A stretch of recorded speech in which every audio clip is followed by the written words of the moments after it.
Bom dia a todos e todas. Meu nome é Henrique Costa, eu sou coordenador de audiovisual da Diretoria de Comunicação da UFPE.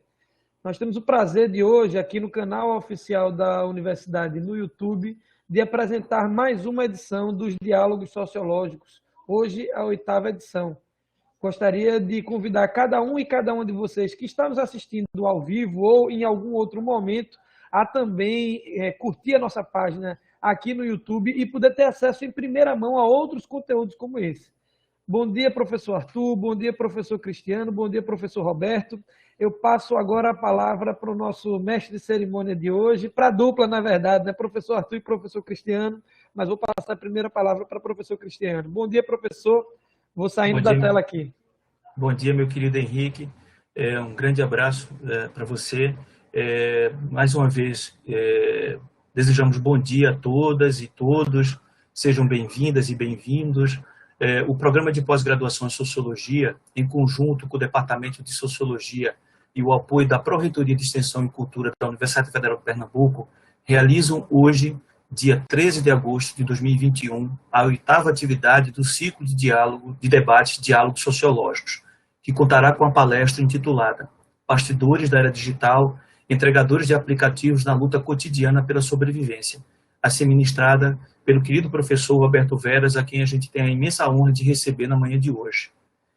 Lembramos que o ciclo de debate diálogos sociológicos objetiva discutir temas clássicos e contemporâneos da sociologia, assim como debater problemas atuais de nossa sociedade, contando sempre com a participação de convidados e convidadas, dentre os quais professores, professoras, pesquisadores, pesquisadoras e ativistas, né? Antes de passar a palavra para o mediador desta palestra de hoje, o querido professor Arthur Perrussi, que é vice-coordenador do nosso programa de pós-graduação em Sociologia e também professor do Departamento de Sociologia, queremos agradecer, em nome dos que fazem o nosso PPGS, algumas pessoas. Em primeiro lugar, ao professor Roberto Veras, que será devidamente apresentado pelo querido professor Arthur, né, por ter aceito o convite e por se colocar à disposição para fazer um debate tão atual e tão importante quanto este. Meu querido professor Roberto Veras, amigo, querido, um abraço e obrigado, viu? Aqueles e aquelas que nos assistem, docentes, pesquisadores, discentes, público em geral, muitas vezes fora aqui do estado de Pernambuco, que tem acompanhado o nosso diálogo sociológico. Nosso muito obrigado.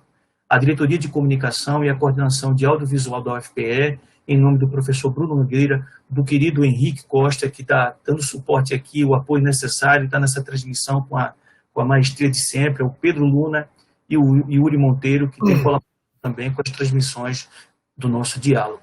A doutoranda Ramona Raíssa Ribeiro, do nosso PPGS, por colaborar com a passagem das atas virtuais aí na animação para as perguntas e também com a organização do nosso diálogo.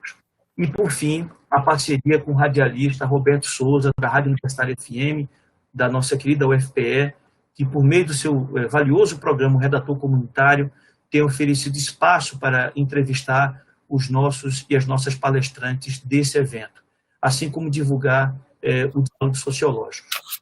Muito obrigado, meu caro Roberto Souza, pela gentileza e competência de sempre. Então, sem maiores delongas, passo a palavra para o professor Arthur Perrussi e, mais uma vez, sinta-se acolhido, abraçado, meu querido professor Roberto Veras.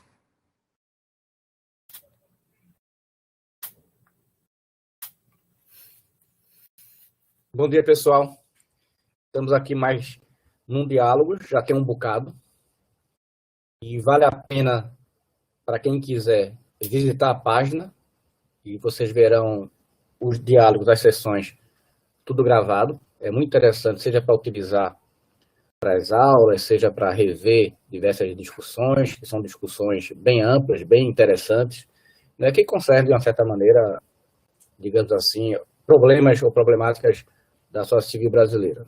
E hoje teremos como tema uma questão fundamental, prospectiva. Eu olhando assim e conversando um pouco comigo mesmo, vendo temas, se é bastidores da era digital, entregadores de aplicativos na luta cotidiana pela sobrevivência, eu pensei imediatamente numa espécie de sociologia da conjuntura também, porque essa questão aqui é uma questão nefrálgica em relação a uma análise mais prospectiva da realidade brasileira. Então, o que eu vou fazer é uma apresentação do professor Roberto Veras, nosso convidado, e a praxe será a mesma de sempre. O professor vai fazer sua explanação e depois a gente abre o debate. E quem quiser fazer perguntas, faz as perguntas ali aí no YouTube. Eu pego a pergunta e passo para o professor. Então, vou para a apresentação. O professor Roberto Veras de Oliveira é doutor em Sociologia pela Universidade de São Paulo, USP, em 2002. Realizou estágio pós-doutoral entre 2015 e 2016 no UCLA, nos Estados Unidos. É professor associado da Universidade Federal da Paraíba, UFPB, atua no Departamento de Ciências Sociais no programa de pós-graduação em Sociologia, mestrado e doutorado, do qual foi coordenador entre 2013 e 2015. É ainda professor permanente do programa de pós-graduação em Ciências Sociais da Universidade Federal de Campina Grande, mestrado e doutorado, do qual foi coordenador entre 2007 e 2009.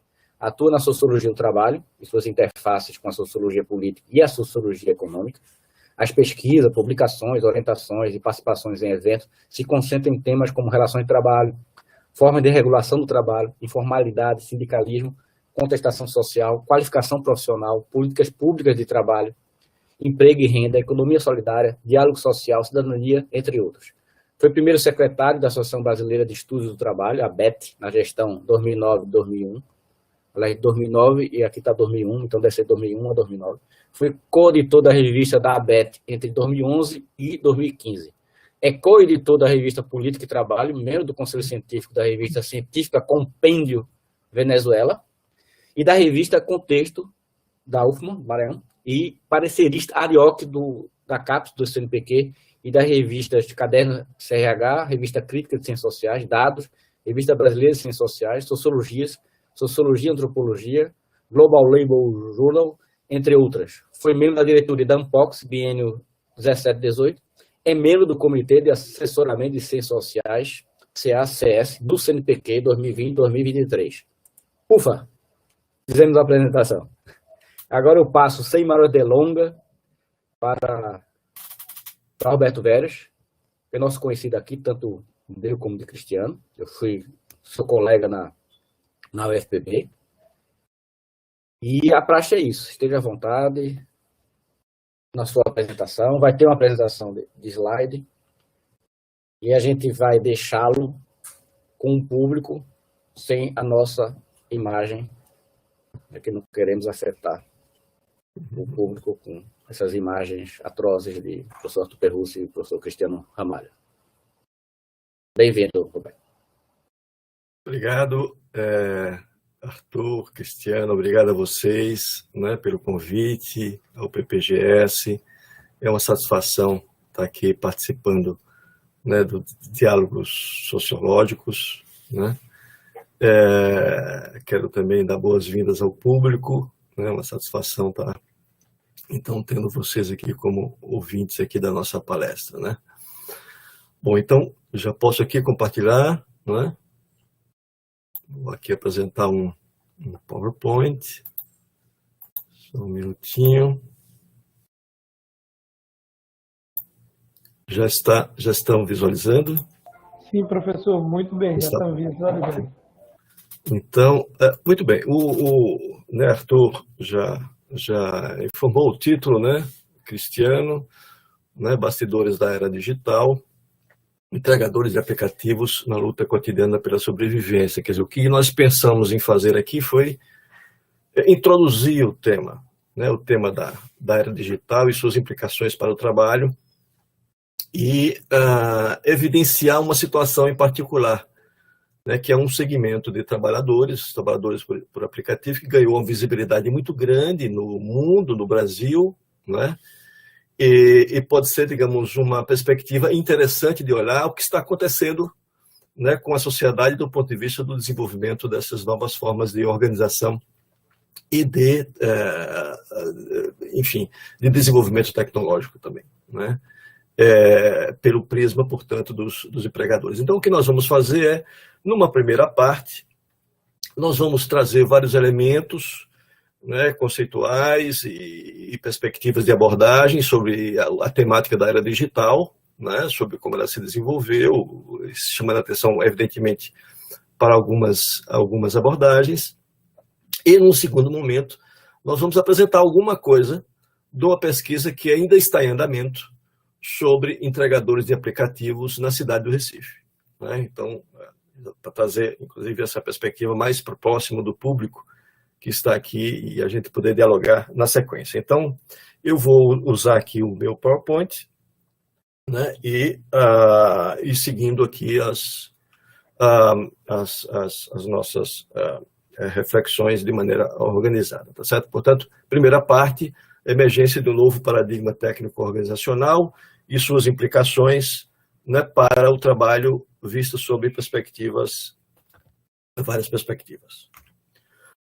Começaremos com o Manuel Castells, né, e a sua ideia, a sua formulação de sociedade informacional e sociedade em redes. Castells visualiza, sociólogo, né, espanhol, né, em meados dos anos 90, a emergência mundial de uma nova forma de organização social, que é a sociedade em redes.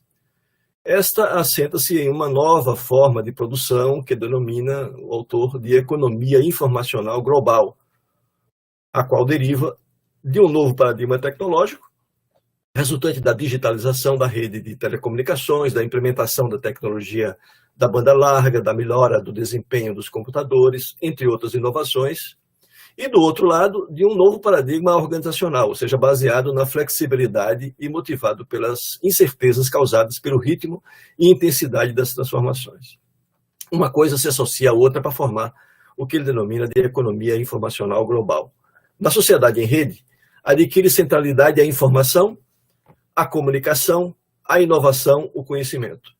Tornou-se essencial, nessa configuração, a administração dos conhecimentos e o processamento das informações.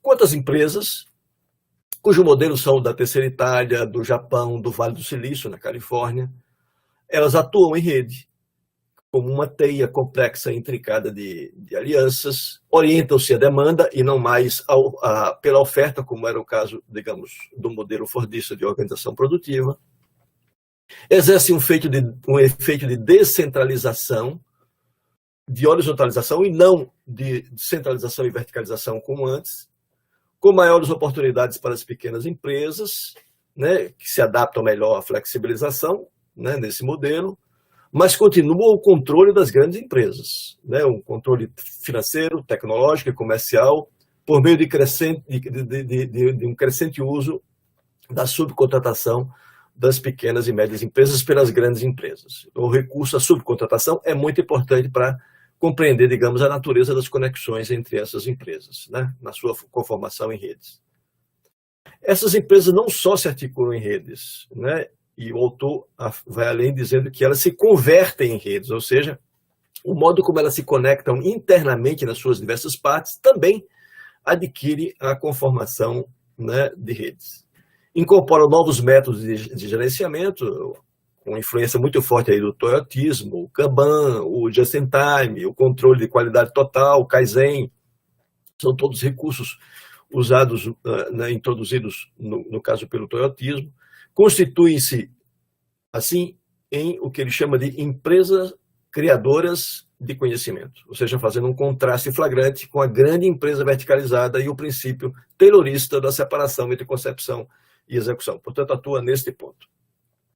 No que se refere ao trabalho, vimos como se refere à empresa, como se refere ao trabalho, ganha evidência o trabalho em equipe, a recompensa por produção, as técnicas de participação e envolvimento, né, cooperação, e a multifuncionalidade, né, dos trabalhadores. Apesar de alertar que as transformações organizacionais não resultam automaticamente das inovações tecnológicas, enfatizando que foram precedidas no tempo por estas, por exemplo, o Kanban surgiu antes das inovações tecnológicas no Japão, além de realçar os sistemas produtivos como dependentes também das especificidades culturais e institucionais, Castells não conseguiu escapar à acusação de determinismo tecnológico e econômico.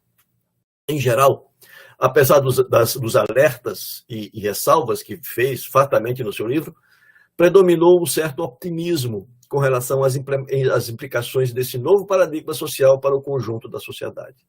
ao mesmo tempo em que admite que as sociedades informacionais são desiguais, referindo-se aos países desenvolvidos, considera que tais desigualdades se originam menos das inovações técnico-organizacionais do que das exclusões e discriminações que ocorrem dentro e em torno da força de trabalho e pelas políticas econômicas adotadas por esses países. A tecnologia em si, na opinião do autor, não gera nem elimina emprego, embora transforme profundamente a natureza do trabalho e a organização da produção. De maneira que Castells praticamente, digamos, introduz com isso, digamos, um novo paradigma na sua percepção e avaliação sobre, né, a sociedade informacional, e o faz numa perspectiva, né, com um quê de otimismo e inspirado num certo determinismo, é o que nós estamos aqui acusando na nossa observação. O Jean Longin, que é um pesquisador de origem francesa, né, introduz no seu livro A Revolução Informacional toda uma análise sobre a importância dessa revolução. Isso ocorre mais ou menos no mesmo período da abordagem de Castells, né? Concebe tecnologia com Marx, né, é um autor que se inspira bastante numa perspectiva marxista, como forças produtivas, é uma formulação do próprio Marx.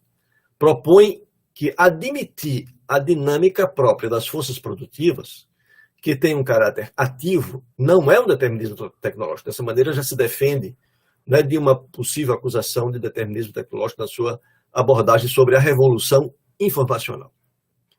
Pressupõe, no processo histórico, uma ação recíproca do homem sobre os instrumentos de trabalho e vice-versa, considerando que nem tudo é social, visto que é uma radical externalidade da natureza em relação à espécie humana. De maneira que esses dois elementos, né, estão em a articulação, numa perspectiva marxista, dialética, né? Para ele, a corrente determinista vê simplesmente nos meios de trabalho morto, né, a condição de um trabalho passado, esquecendo que esse trabalho modifica o trabalho passado que ressuscita, né? A corrente indeterminista, por sua vez, vê no instrumento de trabalho somente o produto de uma relação social, na qual é passivo. Ou seja, nos dois casos, deixa-se de lado a transformação, a ação transformadora do trabalho vivo, combinado com o trabalho morto dos meios de produção. É preciso, contudo, na avaliação do autor, conceber as forças produtivas simultaneamente inseridas pelas relações sociais de produção e agindo com uma necessária autonomia sobre a estrutura social. Com isso, retoma, digamos, o velho eixo, digamos, adotado por Marx para perceber, digamos, a contradição fundamental da sociedade capitalista entre, né, o desenvolvimento das forças produtivas e a natureza das relações de produção. Insere, portanto, nessa perspectiva de abordagem. Diferentemente de Daniel Bell, a informação alçada a um lugar central na sociedade pós-industrial, é um autor pós-industrialista, na opinião do autor, né, Longin, não substitui, né, a informação, não substitui a produção. Ao contrário de Habermas, também, a ciência não substitui o valor do trabalho.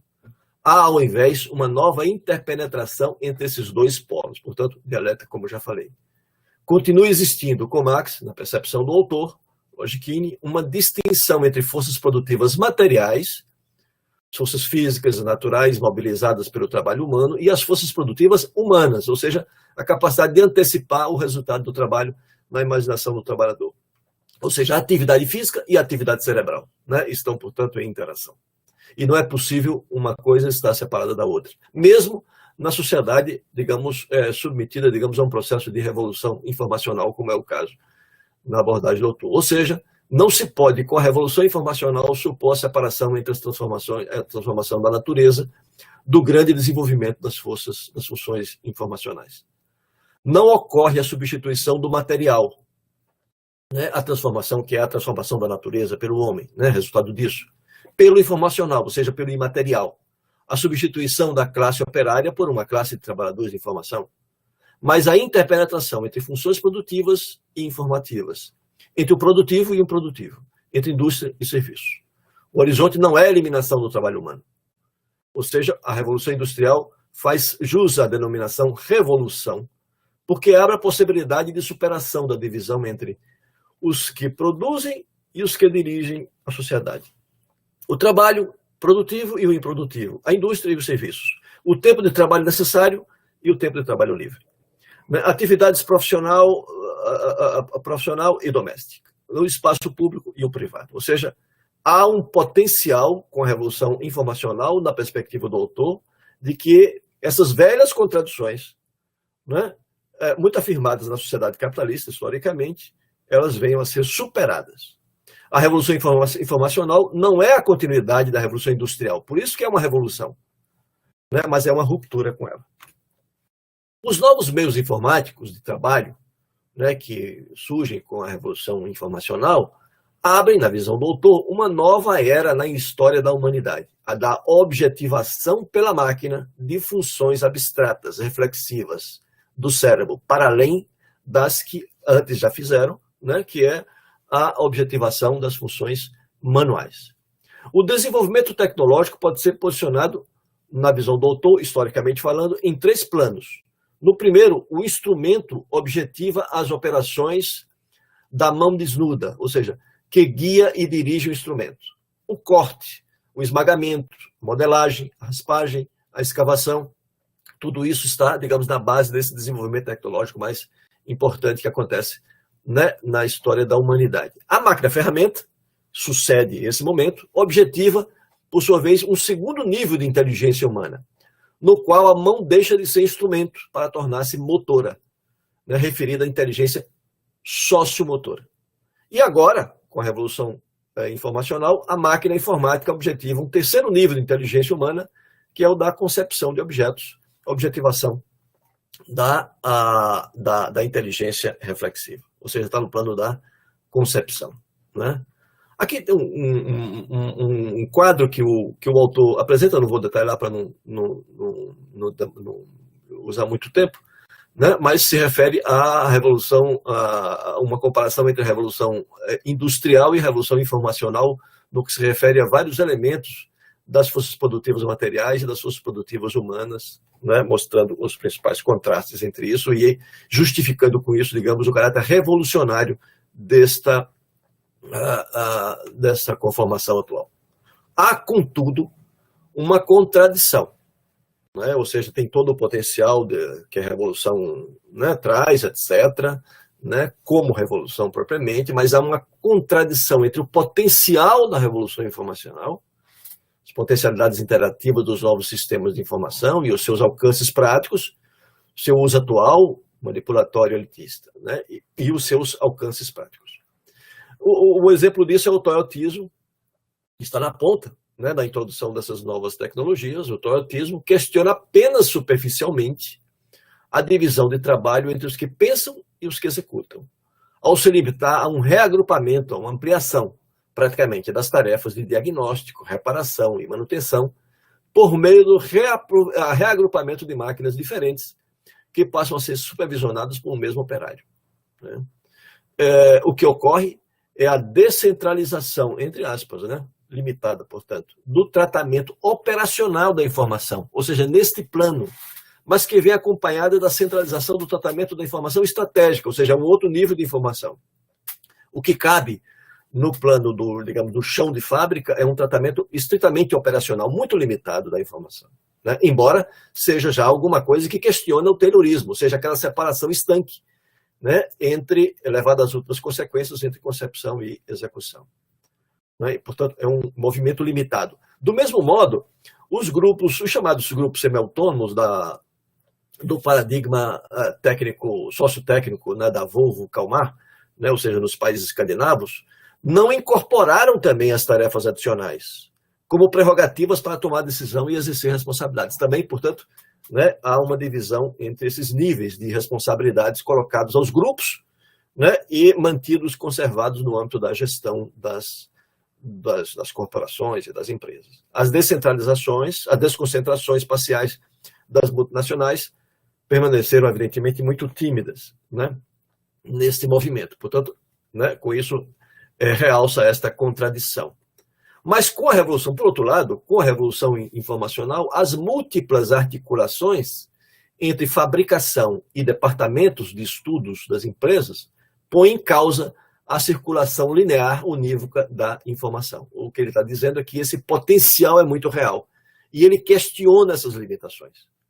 As redes informacionais produzem conexões densas e interativas entre todos os setores e atividades e a enorme mesclagem de informações suscitada pela implementação das novas tecnologias da informação. Sugere com isso a possibilidade histórica inédita de superação da divisão entre os que produzem e os que pensam a produção.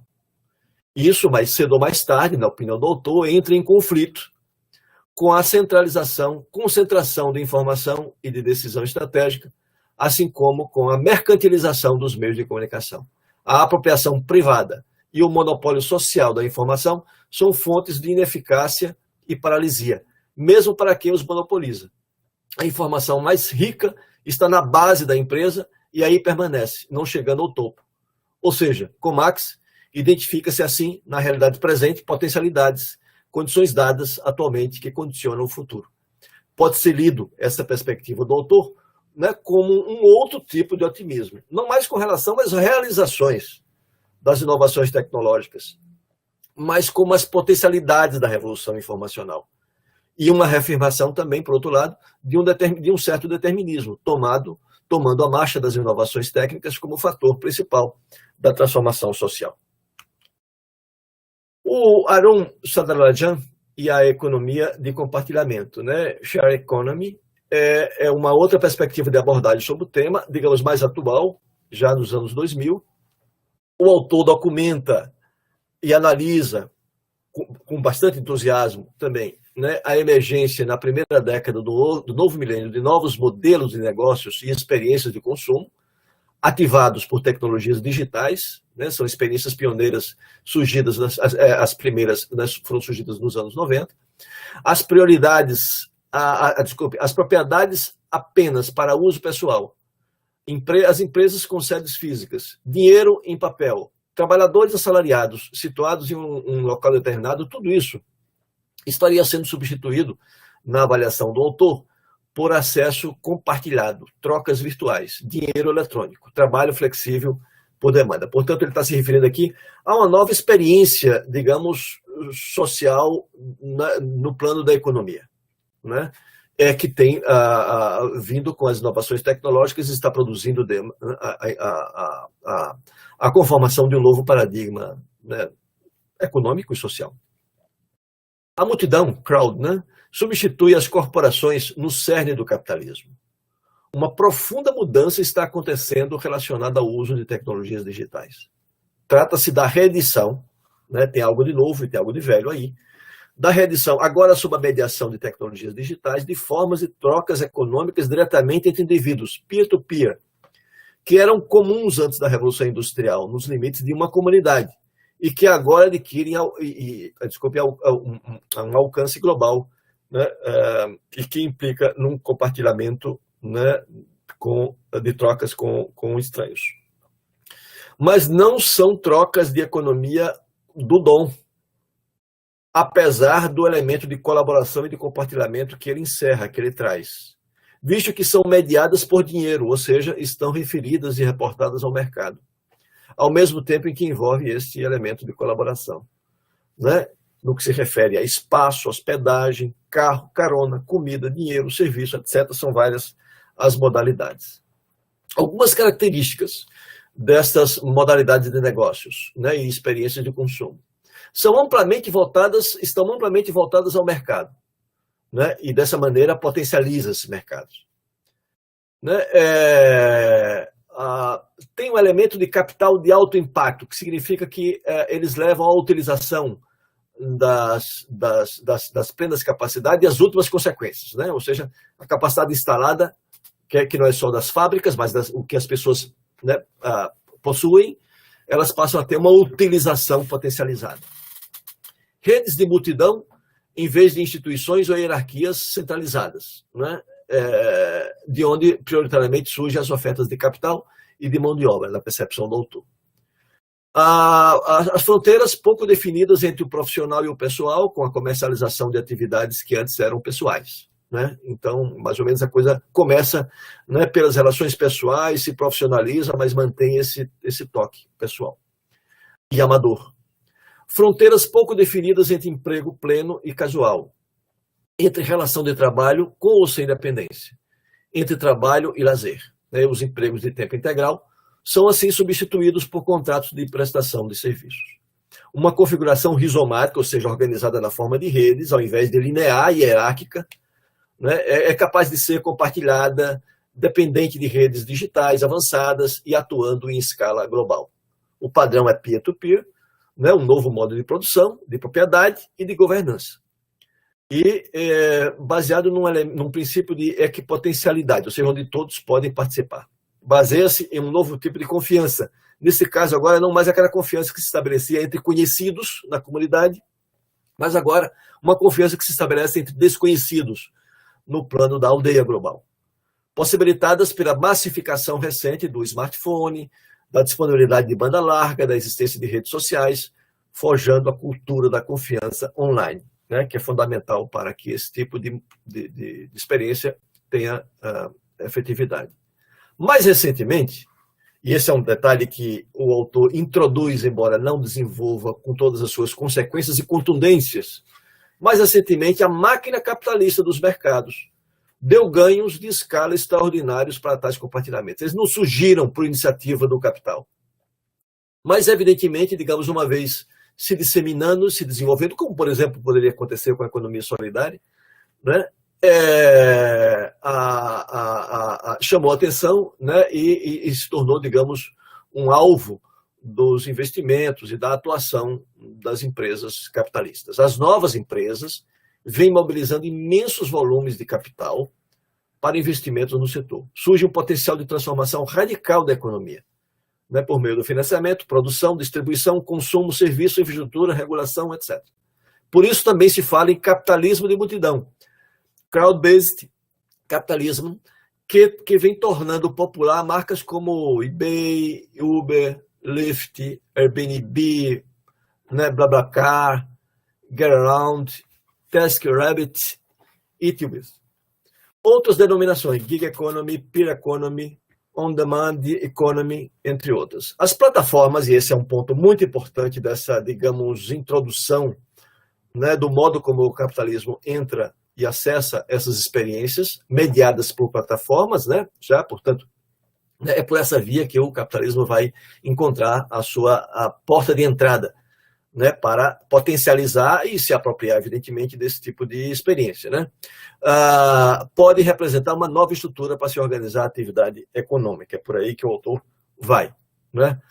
Isso aqui, não sei se vocês conseguem ver, está muito pequenininho, mas dá uma ideia da quantidade de atividades que já estão sendo, né, mobilizadas, né, por estas experiências, né, sob modalidades diversas, né, locação de serviços de modo geral, né,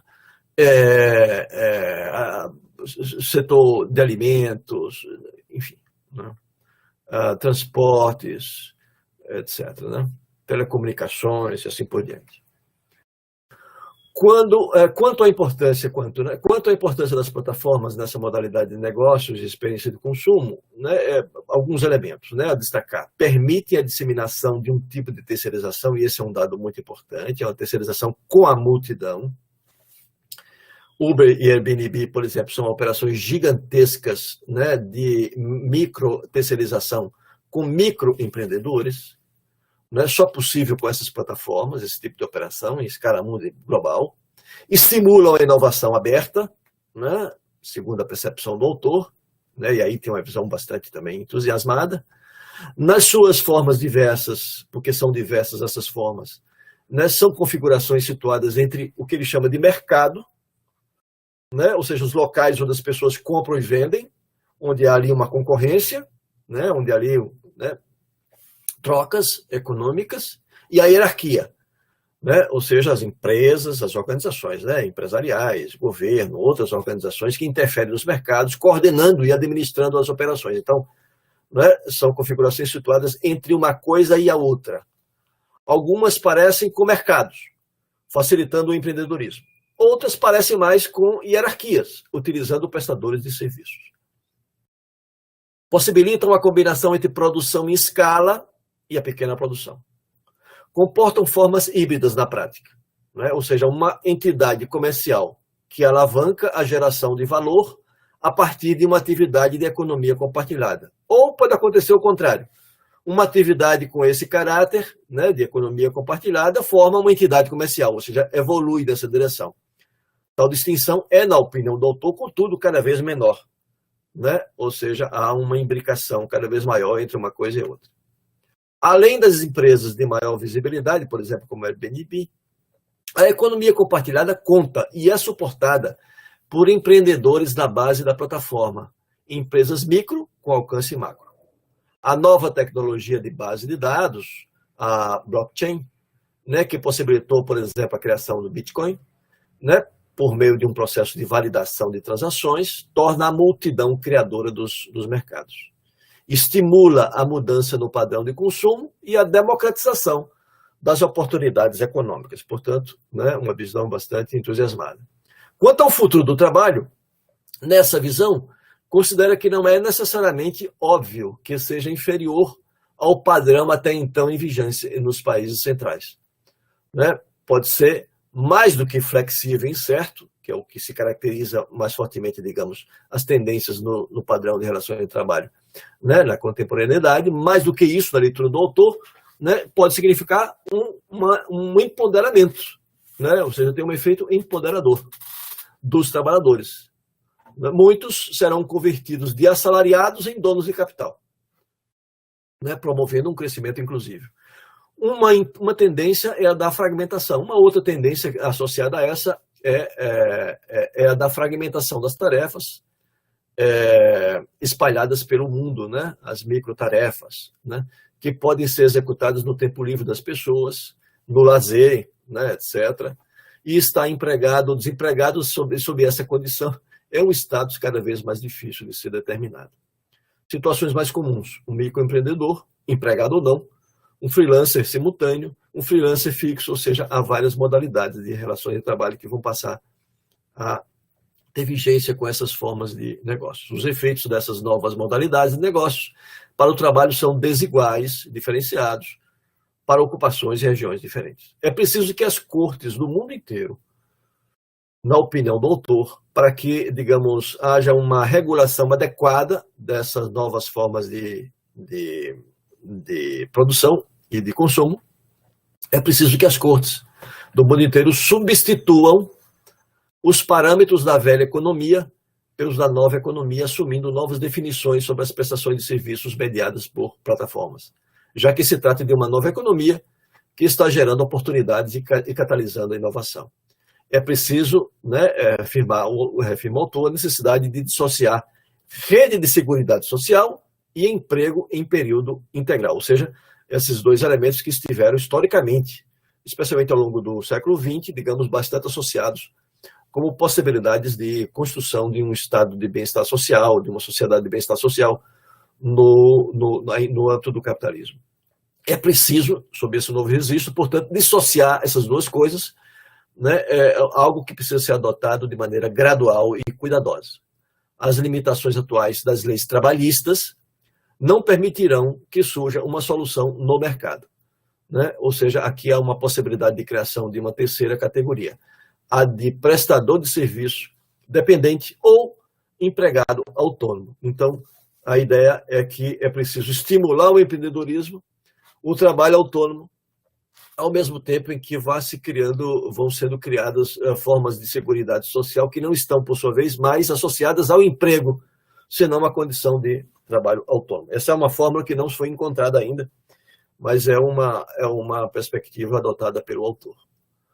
O Nick Schoensack, né, é um economista e ele vai trabalhar agora mais centralmente, adotando aqui uma outra perspectiva, sobre a ideia de capitalismo de plataformas. Você vai se concentrar nas plataformas para tentar entender o que está acontecendo em termos de transformações com a introdução das novas tecnologias e as tecnologias digitais. Com as plataformas digitais, vem surgindo um leque de novas tecnologias, né? Big Data, fabricação aditiva, que é a impressora 3D, internet das coisas, conexão de objetos físicos à internet, a robótica avançada, etc.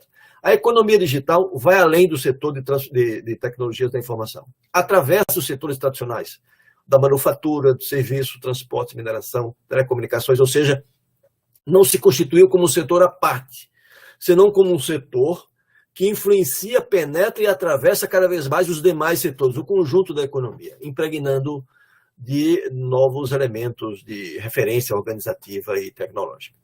Mas é o setor mais dinâmico da economia contemporânea, este, da economia digital, né? Ou seja, instituindo, criando áreas na qual emerge a inovação constante. Afirma-se como um modelo hegemônico, passando a dirigir o crescimento econômico. A busca de rentabilidade via economia digital visa compensar a queda do setor manufatureiro. As plataformas digitais emergiram como um modelo de negócios capaz de extrair e controlar uma imensa quantidade de dados. E veja que agora a ênfase é completamente diferente, não é mais naquela experiência de produção e consumo compartilhado, senão agora, digamos, sobre como, digamos, o capitalismo se apropria dessas plataformas e constrói toda uma nova lógica de acumulação. Não é? Essa é a ênfase do Nick Schoenesack. E o centro disso tudo está exatamente na capacidade que tem essas plataformas de extrair, né, gerir, né, e transacionar com dados. Constituem-se grandes companhias monopólicas, como a gente tem visto, e as maiores do mundo hoje são dessa área. O autor propõe uma abordagem crítica, com foco no capital, né, em contexto de fraqueza do trabalho. Portanto, digamos, o foco dele não é a perspectiva do trabalho, senão a do capital, seja como o capital, né, incorpora uma nova dinâmica com essa situação das plataformas. O objetivo, portanto, é situar as plataformas digitais na história econômica do capitalismo. 3 momentos o autor observa historicamente, né, no que se refere ao desenvolvimento do capitalismo recente, né, no processo histórico recente, prepara o cenário para a emergência da tecnologia digital. Primeiro, a resposta à recessão dos anos 70, segundo, o boom e a queda dos anos 90, terceiro, a resposta à crise de 2008. No que se refere à primeira, quanto à recessão dos anos 70, né,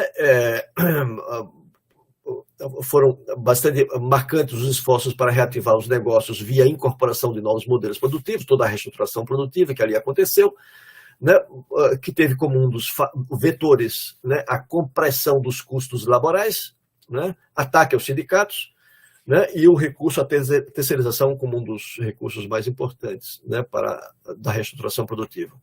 Sobre o boom e a queda dos 90, né, das empresas.com, o autor avalia que o mesmo entusiasmo que agora causa, né, a economia compartilhada, né, foi causada por esse boom das empresas.com também naquele contexto dos anos 90. Né? A instalação de uma base de infraestrutura para a economia digital foi ali estabelecida naquele momento, como a fibra ótica, cabos submarinos, desenvolvimento de software, serviços e bases de dados. Né, surgia ali naquele momento a chamada nova economia, empresas com base na internet. Né, a manufatura deslocalizada para países de baixa renda, com terceirização, né, e o final desse período é o crash da Nasdaq em 2001. No terceiro momento, a crise de 2008, né, as respostas imediatas foram o resgate dos bancos pelo Federal Reserve, né, o crescimento que levou ao crescimento da dívida pública, que levou à queda generalizada das taxas de juros, mais um aumento de impostos e corte de gastos, associado também à queda dos salários. Esse quadro favoreceu o surgimento de companhias de tecnologia, né, uma frente muito promissora de novos investimentos. A nova classe dominante, não proprietária dos meios de produção, não proprietária dos meios de produção, mas da informação. Né? Entretanto, se trata de capitalismo. E o que há de novo, pergunta o autor? O capitalismo está centrado em um tipo particular de matéria-prima, os dados, cuja principal fonte, né, de captação são as atividades dos usuários. A novidade não é o uso de dados, porque isso sempre existiu, né, desde que o capitalismo é capitalismo, mas a quantidade sem precedente de dados e a importância e centralidade que isso adquire na dinâmica capitalista. As empresas são cada vez mais dependentes de comunicação digital, todas, não só as digitais. Foi necessário, para melhorar, extrair e usar os dados, um modelo diferente de negócio, que são as plataformas digitais, né, que se expandiram pela economia, né, seja na sua parte nova, digamos assim, como naquela dimensão tradicional. São intermediárias, as plataformas, né, intermediárias digitais, entre clientes, produtores, anunciantes, distribuidores, provedores de serviços, todas essas funções que são próprias da atividade econômica capitalista, né, agora são mediadas pelas plataformas. Então, elas assumem uma posição bastante estratégica no que se refere à dinâmica geral da economia. Incluem ferramentas que permitem aos usuários constituírem seus próprios produtos, serviços e espaços de transação. E, portanto, digamos com isso, né, dinamizam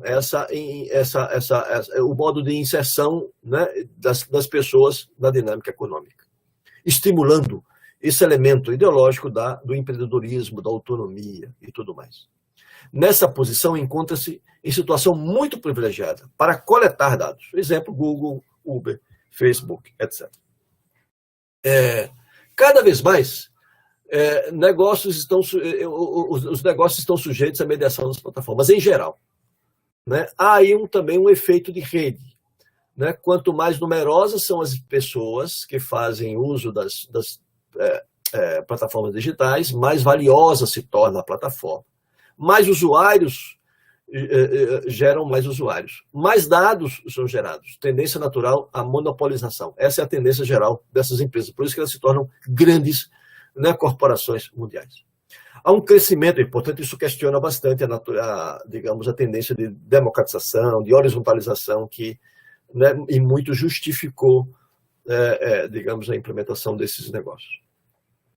Há um crescimento rápido, que não depende de novos investimentos em infraestrutura, por exemplo, o Uber, que usa carro dos outros e não deles. Né? Subvenções cruzadas é uma outra estratégia, né? Uma empresa que subvenciona uma atividade, por exemplo, um serviço gratuito, e cobra outra, né? Como o Google, por exemplo, faz. Né? Nós utilizamos de modo gratuito, mas cobra por publicidade. Além do controle dos dados, tem o poder de determinar as regras do jogo, né? E adquire um poder muito grande na nova economia, digamos assim. São um tipo novo de empresa. E encerram e propiciam um novo tipo de capitalismo.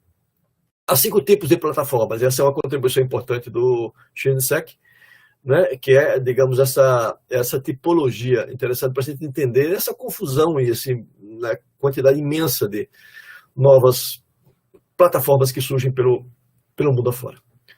A primeira delas, e a mais antigas são as chamadas plataformas publicitárias. Elas extraem informações dos usuários, analisam e vendem espaço publicitário personalizado. É o caso, por exemplo, do Google e do Facebook.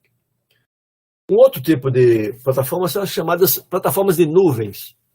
Elas são proprietárias de hardware e software de negócios que dependem do digital, né? Por exemplo, né?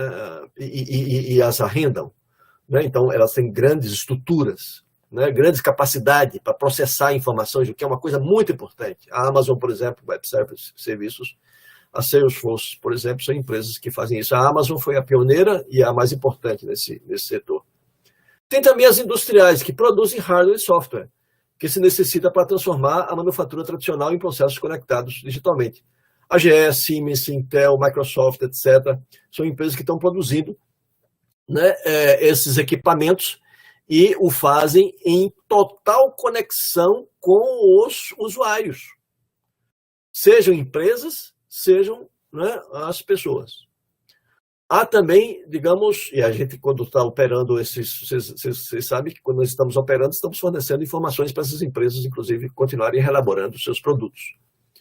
Outro tipo de plataforma são por ele chamada de plataforma de produtos, são plataformas on demand, né, geram lucro mediante o uso de outras plataformas digitais para transformar um bem tradicional em um serviço. Por exemplo, a Rolls-Royce, né, a Spotify, Zipcar, etc., se utilizam, né, de mercadorias próprias, né, equipamentos próprios, melhor dizendo, né, para oferecer esse serviço para o público. As últimas, as chamadas austeras, se diferenciam dessas anteriores, né, num detalhe que nós vamos ver mais à frente. O objetivo delas é reduzir ao mínimo os ativos dos que são proprietários. Portanto, ela se utiliza na propriedade de outros e não dela, né? É o caso do Uber, Airbnb. É uma modalidade hiperterceirizada, ela implica na terceirização, levada às últimas consequências, né? A crowdsourcing, que é a terceirização das multidões, né? E ela suscita um tipo de trabalho que é um tipo de trabalho just in time, né? On demand, ou seja, as pessoas estão a serviço e à disposição dessas empresas, né, com seus próprios equipamentos, para se conectando com elas, prestarem o serviço, né, mediados por essas plataformas. Parece ser um fenômeno de curta duração, na opinião do autor, dada a indicação de esgotamento do modelo de financiamento. Essas empresas, né, muitas vezes não são lucrativas, mas elas têm uma grande capacidade de mobilizar recursos de investidores, né, sob a promessa de que se tornarão monopólios ou oligopólios, e com isso, digamos, oferirão lucros extraordinários. Então tem uma aposta, tem um jogo aí, né, que se estabelece na dinâmica de financiamento dessas empresas, e aí, evidentemente, que é um modelo que haverá um limite. Segundo o autor, acha que essa modalidade não vai perdurar por muito tempo, né? É uma questão para se ver. As plataformas digitais podem ainda ser híbridas.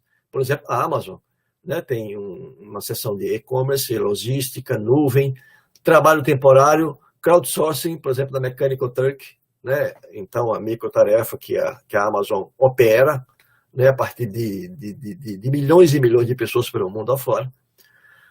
A retórica da superação do capitalismo. Nas teses pós-industrialistas dos anos 60, a gente falou aqui do Daniel Bell, né, e outros, né, na nova economia dos anos 90, na economia de compartilhamento de hoje, mas não se trata, portanto, de superação do capitalismo na visão do autor, mas se trata de capitalismo, né?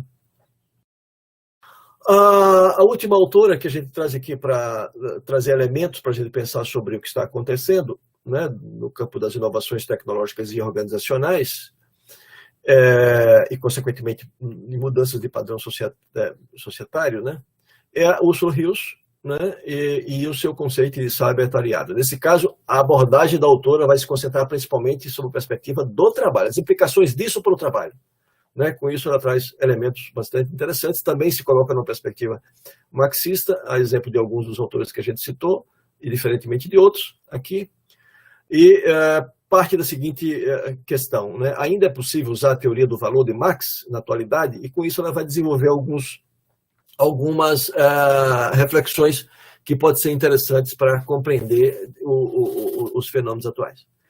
Bom, primeiro, a necessidade de se retomar, na opinião dela, as distinções entre trabalho produtivo e improdutivo, e entre trabalho remunerado e não remunerado. E com isso ela oferece aqui um quadro que vai ser bastante estrutural para a abordagem dela, que é um quadro que cruza, né, as diversas formas de trabalho remunerado e não remunerado com a natureza de trabalho reprodutivo e diretamente produtivo. O que significa isso? O quadrante A, por exemplo, né, ou seja, constituído daqueles segmentos de administração e serviços públicos, incluindo aí ONGs, serviços privados, etc., ou seja, o setor de serviços estruturado, né, e capitalista, ele se baseia em trabalho remunerado. E ele é reprodutivo, no sentido de que, do ponto de vista imediato dos capitalistas, ele é reprodutivo, embora seja produtivo do ponto de vista da sociedade em geral e do capitalismo em geral, né, porque é uma atividade necessária e fundamental para que a economia, na perspectiva capitalista, ela continue, digamos, se valorizando e acumulando. Portanto, aqui há uma distinção que ela estabelece, diferentemente de Marx, entre, né, o seu caráter reprodutivo do ponto de vista imediato do capitalista individual, mas produtivo do ponto de vista geral. Esse é o quadrante A. O quadrante C são aquelas atividades diretamente, né, produtivas, né? Diferentemente da anterior, que elas são indiretamente produtivas. Nesse caso, elas são diretamente produtivas, são aquelas propriamente, né, relacionadas principalmente com a produção de mercadorias, incluindo aqui a distribuição, e esse é um ponto que, na opinião dela, em Marx fica um tanto dúbio, mas ela inclui aqui a distribuição, né, como parte, ou seja, desde a produção, o momento da produção até chegar no mercado, tudo isso é atividade produtiva. Tá certo? Inclui-se, portanto, a distribuição e todas as outras as atividades que estão aí nesse percurso. Né? E, portanto, também é trabalho remunerado, capitalista, né? A e C é trabalho remunerado, né? Diferentemente, há diferenças de C, porque é reprodutivo do ponto de vista imediato, e C é diretamente produtivo. Tem outros dois quadrantes que são de trabalho não remunerado, que ela vai colocar aqui para fazer um quadro mais amplo e mostrar a complexidade da situação, e que também inclui uma dimensão de trabalho reprodutivo e de trabalho diretamente produtivo. Ela vai dizer o seguinte, por exemplo, no caso do quadrante B, né, o trabalho doméstico, né, ele é reprodutivo, né, ou seja, é um trabalho não remunerado, né, cuidado de crianças, manutenção do lar, incluindo atividades culturais não mercantis, né, e atividades produtivas ali não mercantis.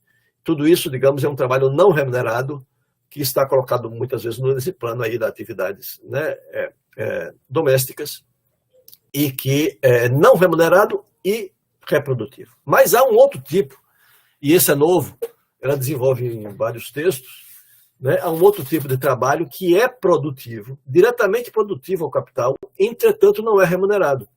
Ela se refere ao que se chama de trabalho de consumo. O que seria trabalho de consumo? Um exemplo clássico, típico, é o supermercado. Quer dizer, antes você, né, ia no mercado, tá certo? E comprava o seu produto e levava para casa. Agora você vai num estabelecimento, tá certo? E parte do serviço que antes era feito pela empresa ou pelo estabelecimento, agora é feito por você, né? Que é o autosserviço, né? O self-service.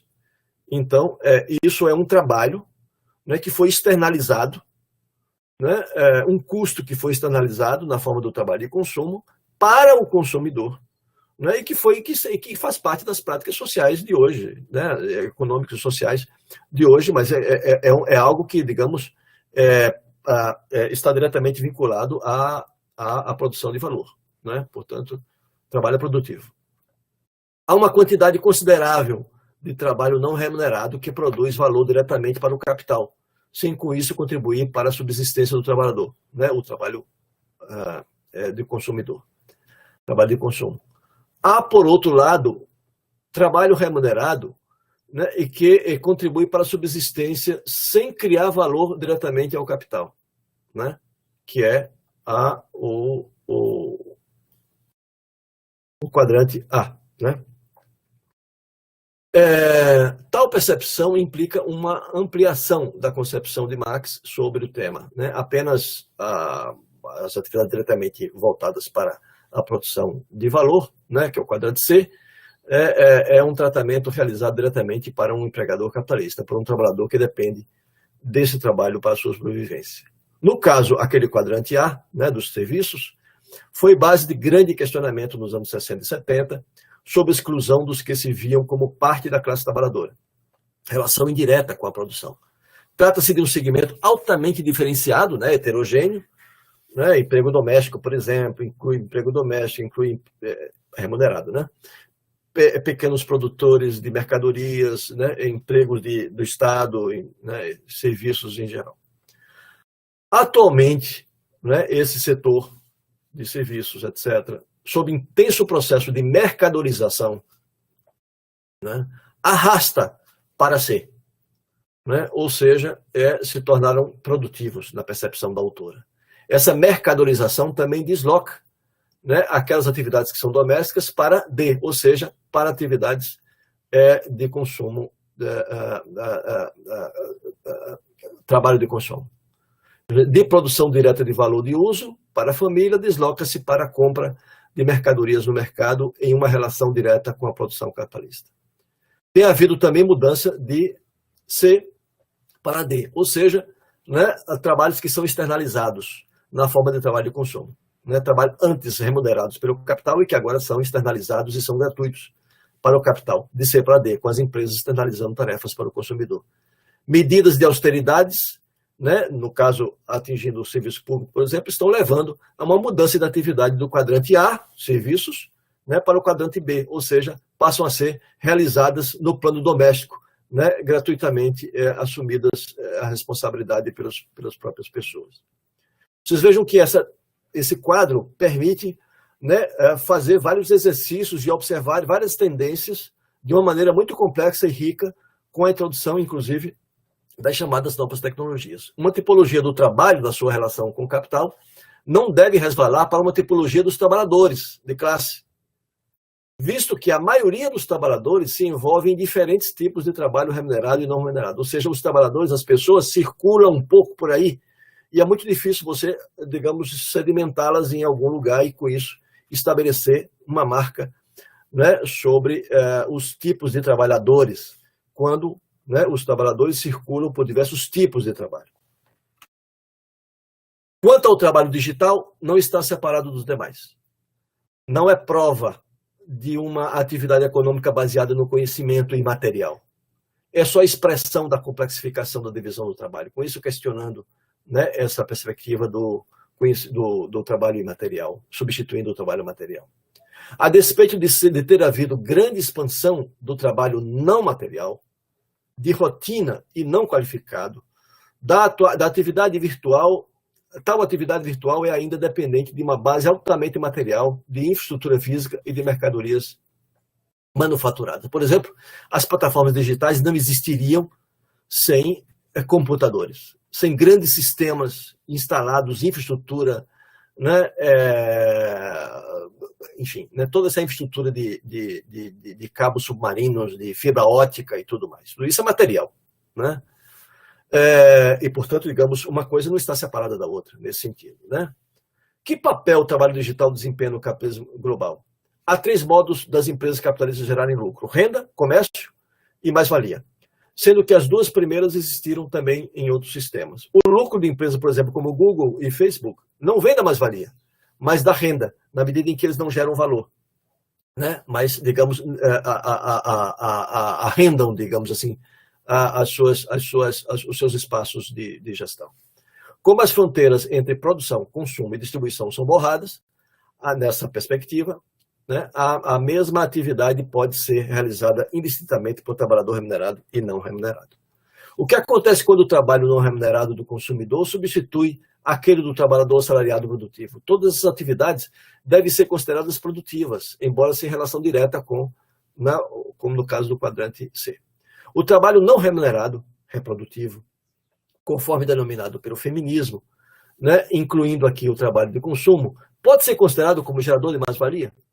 E aí a resposta: o trabalho não remunerado está voltado à produção de valor de uso em casa, originalmente, né, independentemente do mercado, é aquele quadrante B, não produz valor direto para o capital na forma de mais-valia, sendo, portanto, nessa perspectiva, considerado como improdutivo, é reprodutivo, por ser necessário para a reprodução da força de trabalho, e se for remunerado, mas como trabalho doméstico, continua sendo improdutivo.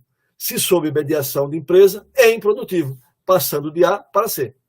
As atividades não remuneradas, mesmo não físicas, podem ser consideradas importantes para a reprodução da força de trabalho como lazer. Muitas dessas são realizadas hoje online. Então, essas perspectivas, né, são muito complexas no modo como se devem observá-las e não, digamos, de maneira mais categórica. Parte do trabalho de consumo, enquadrado como produtivo, mesmo sem ser remunerado, é realizado na internet. O trabalho artístico não remunerado, por exemplo, é improdutivo, mas se for contratado por empresa, passa a ser produtivo. Muitos artistas podem oscilar entre essas 2 situações. Como tendência, o grupo de trabalhadores que mais cresce é o de trabalhadores no quadrante C, ou seja, aqueles que estão diretamente tendo uma função produtiva, vindos do emprego público, migrantes e pequenos produtores, na perspectiva dos países desenvolvidos principalmente, nem sempre contam com o status de empregado permanente, mas são produtivos, embora voláteis. Eu ia trazer alguns dados mais gerais, mas eu acabei não colocando aqui porque ia ficar muito grande. Eu vou passar imediatamente aqui a segunda parte, que seria a terceira, que é a de pensar a partir desses elementos todos, digamos, o que a gente pode observar no caso dos aplicativos de entrega, né, os delivery, e isso observados do ponto de vista dos trabalhadores, ou seja, dos entregadores em Recife, né? Então, os elementos que a gente vai trazer aqui, eles são resultado de uma pesquisa que estamos concluindo, está em andamento ainda, mas estamos em fase de conclusão. Ela foi realizada na região metropolitana de Recife, baseou-se fundamentalmente na realização de entrevistas por teleconferência, com 44 entregadores. Foram entrevistas semi-estruturadas, né, de bastante fôlego, com 2 horas mais ou menos de duração, cada uma, né, percorrendo um questionário com mais de 70 questões. Né, de modo complementar, foram realizadas entrevistas também com alguns donos, muito poucos, porque eles não se dispõem a isso, né, de estabelecimentos, e um deputado estadual que tem ação no setor também para entender um pouco as ações que estão sendo desenvolvidas no âmbito da Assembleia Legislativa, etc., né, no sentido da regulação dessas atividades no estado de Pernambuco. Dentre os 44 entrevistados, 26 declararam que faziam entregas com bicicletas e 18 com motos. 37 homens, 6 mulheres, né? Isso reflete um pouco. É claro que isso aqui não é uma amostra estatística, né?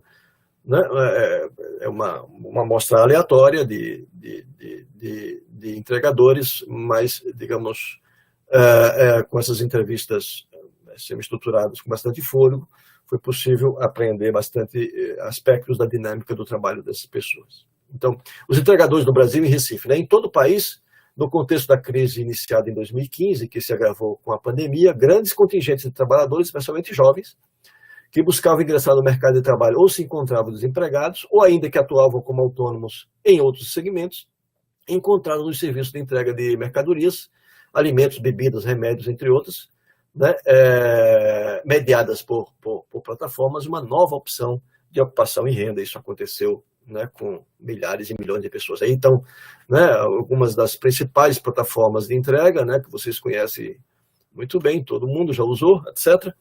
A expansão de tais atividades e ocupações ganhou tamanha importância e repercussão na capital pernambucana e região metropolitana que, em 2019, foi já criada uma associação de motofretistas em aplicativos do estado, a AMAP, né? E no dia de 28 de agosto do mesmo ano, em 2019, foi realizada na Assembleia Legislativa uma audiência pública envolvendo aí o Ministério Público, os sindicalistas, o próprio deputado, os 2 deputados que patrocinaram e organizaram a sessão, representantes da AMAP e tudo mais, ou seja, um primeiro debate público sobre o tema. A partir de 2020, expressivas parcelas dos entregadores que atuam na região metropolitana de Recife integram diversos protestos contra suas precárias condições de trabalho. Isso é um fenômeno que tem acontecido no país inteiro, em Recife também.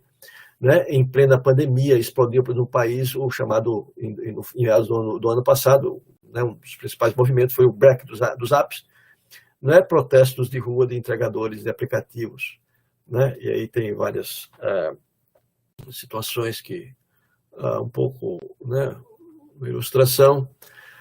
Bom, o perfil dos entrevistados, majoritariamente do sexo masculino, são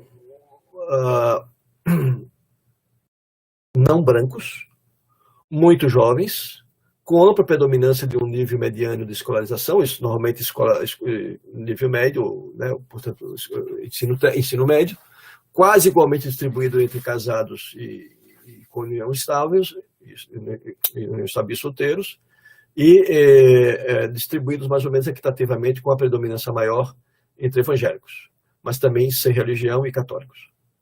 Quando comparados os perfis dos entregadores que usam moto e os que usam bicicleta, notamos que o que diferencia os 2 grupos não parece ser decorrência apenas da faixa etária predominante, sim, porque o bike boys se apresentam mais jovens, menos escolarizados e majoritariamente solteiros. Mas também essas diferenças decorrem do fato de serem oriundos de estratos sociais ligeiramente diferenciados, né, com os motoboys se dizendo brancos em uma proporção relativamente maior, embora também, em ambos os casos, predominantemente não brancos. O trabalho da entrega, aí só para vocês terem uma ideia, um pouco, digamos, uma descrição disso, o trabalho de entrega de alimentos, bebidas, medicamentos e outras mercadorias mediado por plataformas digitais, embora não seja por estas reconhecido como emprego, realiza-se sob as regras e condições por elas determinadas, né? Isso é uma contradição. Ao trabalhador é reservada a autonomia, entre aspas, para escolher, entre aspas, as empresas nas quais atuará, das quais requer que antes seja aprovado o seu pedido de ingresso no sistema. Decidir aquelas que a cada vez será acionada para aguardar os pedidos e definir quanto tempo estará disponível a esse trabalho e como isso e como irá organizar seu tempo. Contudo, os critérios para ser aceito, as tarifas a serem pagas pelo serviço, que variam segundo os termos de um sistema autonomizado, o algoritmo, conforme o tipo de veículo usado, moto ou bicicleta, a região da cidade, a hora do dia, o score do entregador, etc. As regras, segundo as quais devem se portar para permanecer vinculado à plataforma e as punições pelas infrações cometidas, tudo isso são da alçada exclusiva das empresas e aplicativos. O procedimento de avaliação do trabalhador, do trabalho do entregador pelos clientes, aos quais é solicitada uma nota pelo serviço da entrega, se constitui uma dimensão importante das relações e situações que envolvem o dia a dia desses trabalhadores. Basicamente, esse recurso da avaliação pelo cliente visa, do ponto de vista das empresas de aplicativos, 4 objetivos principais. Primeiro, favorecer o controle sobre o trabalho do entregador. Você tem um olheiro em cada esquina, no ponto de chegada, pelo menos. Favorecer o controle sobre o trabalho do entregador com o cliente, assim como os estabelecimentos, aos quais também são solicitadas avaliações do desempenho do entregador, embora estes o realizem em proporção menor, os estabelecimentos. Operando um serviço de fiscalização para a empresa, gratuito. Além da nota, pode fazer reclamações pelo chat. O segundo objetivo é desviar o foco do conflito laboral, visto que o entregador depende da avaliação do cliente para que seu score seja composto, e é com ele, o cliente, que o entregador estabelece o principal contato presencial e físico cotidiano no exercício do trabalho, né? O que envolve também os funcionários dos estabelecimentos que demandam esse serviço. Terceiro, estimular a competição entre os trabalhadores, os entregadores, e propiciar a emulação necessária para fazer com que deem o seu melhor. Uma estratégia empresarial de gamificação da gestão do trabalho de entregador. E, por último, propiciar um meio de justificação social das diferenças de rendimento entre os entregadores em linha com a perspectiva meritocrática, ou seja, ganha mais quem trabalha mais e faz melhor. Os fatores que atuam sobre o score variam com os aplicativos. Em geral, são considerados o percentual de aceitação e de conclusão dos pedidos, a pontualidade na entrega, se conta ou não com punições por reclamações de clientes ou de estabelecimentos, ou por não cumprir as normas ditadas pelo aplicativo, entre outros. As empresas utilizam seus próprios instrumentos para aferir o desempenho do entregador, como a aceitação ou não do pedido, o tempo da entrega, o rastreamento da rota realizada pelo entregador, mas também se utilizam das avaliações dos clientes e dos estabelecimentos, as quais nem sempre são realizadas. A jornada de trabalho, isso aqui é um elemento muito importante. A jornada é profundamente despadronizada. Vocês sabem que no Brasil, ainda em vigência a lei, né, especialmente até a reforma trabalhista, né, vigia a jornada de 40 a 44 horas. Né, e a gente já vê aqui pela PNAD contínua, né, que já não é, digamos, uma maioria tão grande, digamos, aqueles que trabalham de 40 a 44 horas pela PNAD contínua, é menos de 50%, tem aumentado os outros 2 polos, ou seja, a quantidade de gente que vai trabalhar menos do que isso e a quantidade de gente que vai trabalhar mais do que isso, né? E com isso tem um efeito aqui de despadronização da jornada de trabalho, estamos sob esse efeito, mas se comparados com o caso dos entregadores, nós tentamos, digamos, estabelecer aqui o modo como eles distribuem, né, a sua jornada de trabalho. 80% trabalha acima de 44 horas. Apenas 10% ali trabalha entre 40 e 44 e mesmo quantidade abaixo disso. Ou seja, a esmagadora maioria está pressionada a levar até o limite máximo a sua jornada de trabalho. Esse é um dado muito importante. Além da despadronização, você tem uma concentração muito forte nas jornadas mais elevadas. Nós fizemos um exercício com eles, muito interessante, inclusive didático, que foi de tentar distinguir o que seriam receita e elementos de receitas e elementos de despesas. Né? Tudo que eles têm de renda média mensal bruta a partir do trabalho de aplicativo, a média mensal trazida com as gorjetas e outras rendas que eles possam ter, porque eles podem estar trabalhando em várias atividades, incluindo a de entregador. O que não é muito comum. O mais comum é eles se dedicarem integralmente à atividade de integrador, pelo menos os que nós entrevistamos. Do ponto de vista da despesa, tem as despesas mensais com o veículo, moto ou bicicleta, a despesa mensal com o plano de internet, telefone, e o gasto mensal com alimentação na rua. Contabilizado essas duas dimensões aí do orçamento dos entregadores, é fácil perceber que a renda deles está muito abaixo do salário mínimo. Né? Normalmente, eles, quando imaginam, quando pensam na sua renda, pensam na receita, né? E não levam muito em conta as despesas. Colocado isso dessa maneira, né, foi possível observar isso. Então, só para vocês terem uma ideia, né, a renda bruta, né, está olha as disparidades entre 250 e 2.500. As disparidades são sempre muito grandes. As gorjetas vão de 0 a 250, as outras rendas de 0 a 2.500. Os veículos, né, moto e bicicleta, eles gastam de 30 a 650 reais por mês. O telefone, ou seja, né, alimentação de 0 a 600. Ou seja, as despesas são muito díspares. Por isso que a gente pegou a maior e a menor, pegou a média e pegou a mediana, que é aquela que se aproxima mais do típico. Né? E para pegar o caso do mediano, vocês vão ver que a receita bruta é de R$1.000, mas descontados, né? O que seria a mediana de despesas em geral, isso totaliza, digamos, R$900, o que seria a mediana. Né? Sempre notando que há disparidades muito grandes entre eles. Estou terminando já, do ponto de vista das condições de trabalho, as condições que envolvem a logística do trabalho de entrega são as mais adversas. Né? Então, as condições são essas que a gente vê, né, no contato aí visual, na cena urbana. Né? Exposição ao sol e às chuvas, enfrentamento cotidiano de um trânsito caótico e violento, e o que piora mais ainda a situação, sob a pressão constante do tempo, eles têm que estar correndo num trânsito louco. O tempo da entrega é um fator determinante do score atribuído pelo aplicativo aos entregadores. As péssimas condições dos lugares para pausa e descanso são normalmente na rua, em calçadas, praças, postos de gasolina ou shoppings, né, onde a regra é não dispor de água, banheiro, tomada para recarga do celular.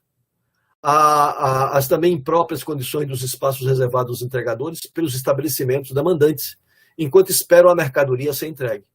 No momento da entrega do produto ao cliente, não é incomum os entregadores esbarrarem em atitudes preconceituosas, discriminatórias, humilhantes, seja por parte dos clientes, seja por parte de outros, por exemplo, como os porteiros dos condomínios.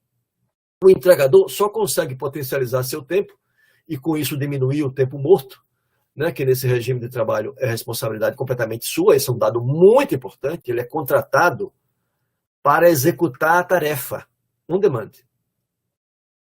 O tempo que ele passa disponível para as empresas não é computado, o que é diferente, por exemplo, do trabalho por tempo integral, né, contratado no padrão anterior. Ou seja, você é contratado e chegando lá você vai trabalhar segundo as ordens da empresa. Vai ter momentos que você não tem atividade, mas aquele momento está sendo pago pela empresa, porque é um tempo de trabalho disponibilizado à empresa, é isso que a empresa contrata. Neste caso, não. Ela não tem nenhuma responsabilidade com o tempo morto é seu. É responsabilidade de cada um.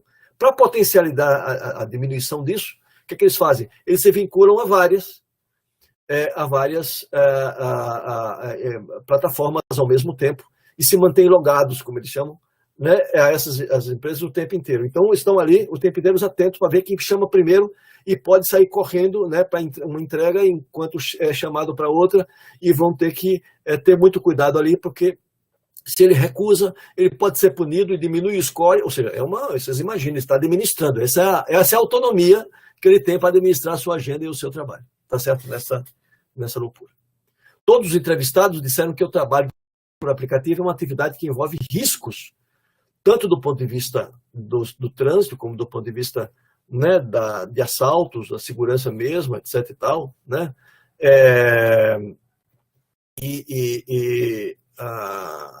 tem todos os riscos também relacionados com a doença. A gente verificou vários casos em que eles estão tendo problemas de coluna, tendo problemas de estresse, e problemas de pele com o sol, enfim. Né? Por último, né, há um debate que se estabeleceu sobre ser autônomo ou ser empregado, regular isso como trabalhador autônomo, regular como empregado.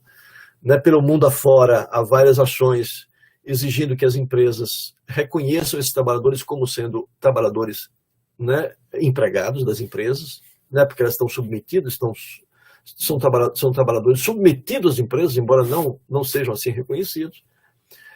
Entretanto, digamos, há toda uma discussão sobre, e mesmo uma percepção dos trabalhadores, muitas vezes, de que o melhor negócio é não reconhecer como autônomo, e sim como empregado, e sim como autônomo.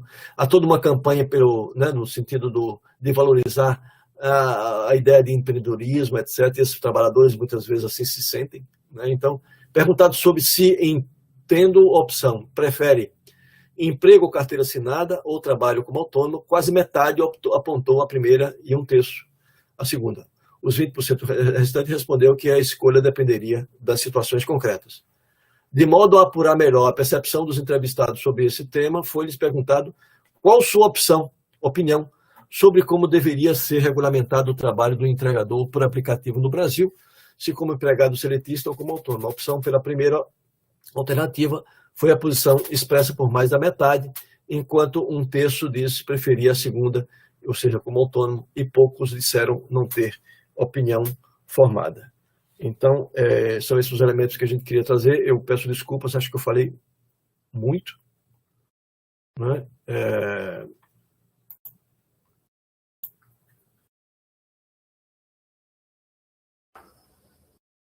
Obrigado, Roberto. A discussão foi... Não sei como eu faço para descompartilhar aqui, ou vocês fazem isso? Fechar... já aqui, acho que eu consegui. Pronto. Desculpe. Bem, a gente vai iniciar o debate. Eu acho que tem diversas questões interessantíssimas colocadas por Roberto. Tanto é que já tem um bocado de perguntas. Como tem perguntas, vamos fazer como é de praxe, grupo de 3. Então, Roberto, à sua esquerda, postei as perguntas para você. Eu vou lê-las, aí depois passo para você para responder com calma as 3 perguntas. A primeira pergunta é de Andréa Santos. O fato da grande mídia frisar cotidianamente sobre a ideia falaciosa de empreendedorismo, do ser dono do seu próprio negócio, é também um estímulo ideológico para a ampliação desse modelo de trabalho? Segunda pergunta de Aline Amorim. Professor, recentemente eu realizei um estudo sobre as diversas formas do trabalho culinário em Recife, onde foram entrevistadas 5 mulheres que utilizavam a cozinha de sua casa como seu lugar de trabalho, onde passavam de 12 a 14 horas por dia cozinhando, sendo o mesmo lugar em que prepara a comida para os filhos. Como o senhor enxerga essas fronteiras entre o trabalho doméstico e profissional? E a última pergunta desse grupo é de Siddhartha. Como sempre, né, Siddhartha faz perguntas centrais. Inclusive, é uma questão fundamental, que também eu pensei até em me perguntar. Caro Roberto, questão: como se poderia se organizar a resistência política da classe trabalhadora no quadro do capitalismo de plataforma? Pronto, aí você responde esse grupo de 3 e a gente vai catalogando, cadastrando as perguntas vindouras. Obrigado, Arthur. Obrigado a quem fez as perguntas, Andréia. Andréia, a questão do empreendedorismo é uma questão muito importante. Ela tem muitas dimensões. Primeiro, a noção de empreendedorismo é, sim, uma noção, digamos, que tem um conteúdo ideológico. Ela visa operar aquilo que o Boltanski chamou de justificação. Né? O capitalismo precisa de uma justificação social para aquilo que não teria justificativa moral, porque o objetivo é lucro. Né? Então, mas ele precisa se justificar, né, socialmente. Ele precisa que as pessoas adiram de alguma maneira, senão não existe capitalismo. E ele só existiu até agora porque houve aderência, ou seja, porque houve esse compartilhamento, né, de noções, de visões, de percepções, etc., e tal, morais que encontram no capitalismo alguma correspondência, alguma né, justificativa. Então, nesse momento em que se aposta num processo cada vez maior de questionamento da associação entre emprego e direitos, né? Com isso, digamos, um processo de precarização, né, que vem sendo implementado no mundo inteiro, com variações e tudo mais, também se questiona cada vez mais o reconhecimento do próprio vínculo empregatício. E esse é o elemento central das plataformas. As plataformas, eles não estão necessariamente negando o assalariamento, estão negando o reconhecimento do assalariamento, porque são relações salariais. Para que isso tenha efetividade, é preciso que os trabalhadores se sintam como autônomos. Então, há não só, digamos, um contexto, né, midiático, etc., favorável, um ambiente que estimula, né, esse tipo de coisa, né, uma situação concreta real, que é a ausência de oportunidades de trabalho no mercado de trabalho, propriamente. Há também, digamos, iniciativas e ações das empresas, né, que favorecem esse tipo de coisa, o discurso, a retórica. Né? Toda essa lógica que a gente acabou de reconstituir é uma lógica que, de alguma maneira, atribui ao trabalhador a iniciativa pela gestão da sua própria situação. É o empresário de si, na prática. Né? Ele sente-se como se estivesse gerindo um negócio, né? Ao gerir o seu trabalho, né? Sob condições muito adversas. E condições essas impostas em quase toda a sua totalidade pelas empresas, de maneira unilateral, discricionária. Né? Então, é uma situação muito contraditória e, sim, digamos, isso tem um efeito, digamos, tem um sentido ideológico muito forte. Então, aí tem uma questão. Né? Ao mesmo tempo, é preciso ter um certo tato, cuidado, né, no trato dessa questão.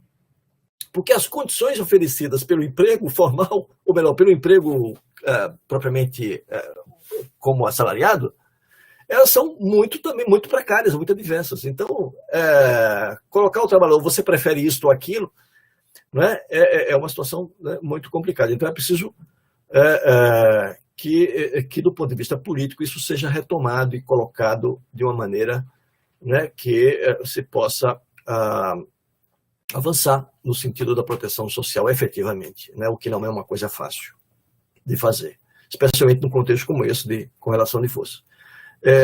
Eu preciso aqui manter as perguntas aqui para eu ir acompanhando. Aline, pois é, Aline, esse é um dado importante, né? Ou seja,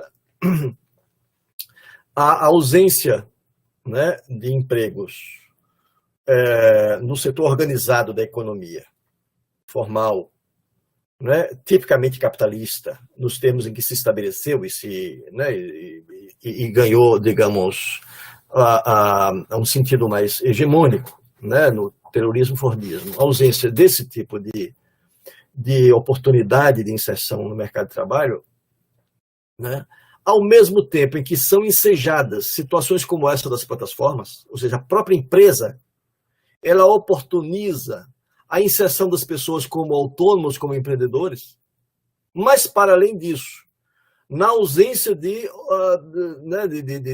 outras oportunidades, as pessoas inventam coisas. Né? Inventam o seu próprio trabalho, criam o seu próprio mercado. Né? São as famosas, as históricas, já tradicionais estratégias de sobrevivência, né? E que muitas vezes, né, são feitas ali, né, no espaço da casa, né, em situações indistintas entre o privado e a atividade, né, entre a casa e a atividade, né, entre o que é profissional e o que é pessoal, né, enfim. Eu, por exemplo, faço estudo sobre o polo de confecções lá do Agreste de Pernambuco, é muito comum, né, que as atividades sejam realizadas dentro de casa, as costuras, a máquina de costura num quarto, entendeu? Outra máquina de costura na sala, é assim. Né? Então, sim, essa é uma situação, né, que que é resultado desse contexto todo de crise, de desconstrução e de transformações muito importantes, né? Isso tem muitos efeitos. Tem efeito do ponto de vista da qualidade do trabalho, tem efeito do ponto de vista da organização do trabalho, de como as pessoas gerem a sua vida ocupacional em relação à sua vida em geral, né? Do ponto de vista do rendimento, tudo isso tem implicações. Normalmente a tendência de tudo isso tem sido a da precarização, etc. Mas é como a gente recuperou ali na discussão sobre a economia compartilhada. E também a gente poderia também discutir no que se refere à economia solidária. Há também, digamos, esforços no sentido de construir espaços mais interessantes e mais integrados e mais horizontais e mais democráticos de participação e de constituição de mercados mais, né, solidários e tudo mais. Né? Passa por aí pelo que a Maria Cristina Cacciamali chamava de interstícios do capitalismo. Por esses interstícios, muitas vezes, a gente vai construindo coisas que normalmente não tem evoluído no sentido de se contrapor, né, de formar um contraponto importante, mas dá vazão a várias experiências e tudo mais. Situações como essa, imagino, esteja nessa categoria. E o nosso querido Siddhartha, esse é um capítulo realmente muito importante, né, uma questão muito importante. Tem vários aspectos aí. Vou citar alguns, viu, Siddhartha, porque já tem, inclusive, uma discussão muito grande sobre isso.